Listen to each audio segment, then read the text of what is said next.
يا الله يا اللي جعل السر والبادي في ظلمة الليل ما يخفى خافيا.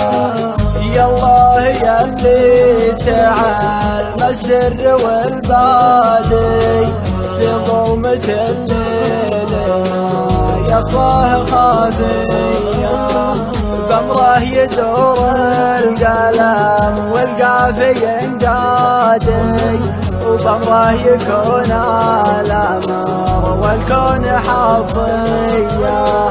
دنيا دنيا الحياة تزدادي والدمع يتفهم المعنى وطريقه. من حبه الله سلم جر الأقيادي قدوك الأبشات سجن بهلهيا. جعل المطالب ما ياتونه عنادي لأنه كمال القبر وتحاسب على السيا.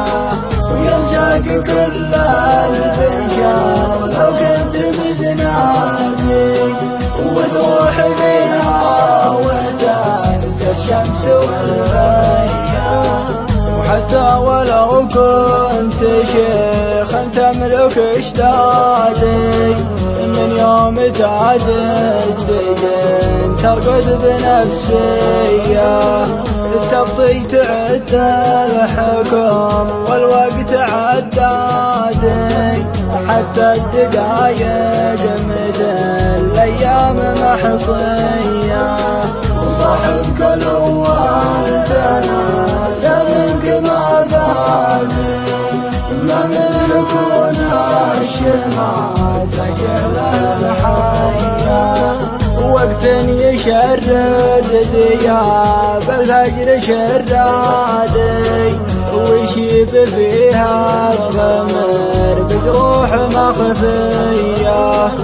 فاسمع وخلك معي حضرة السادي والجمر ما يحرق الا رجل واطية. لا تمن الوقت لان حد ردادي يقطعك ويصير دمك دون حسية. وتشوف شيء ما شفته يا ابن الأجواد وتعافي نفسك ولو لك روحه وجايه. في هذا الزمان انقلب صفده بالاصفاد وتشوف كل المصايب في تواليه. من حبه الله فلا في مرقب بالي طيع ربه وقوه صافي النية.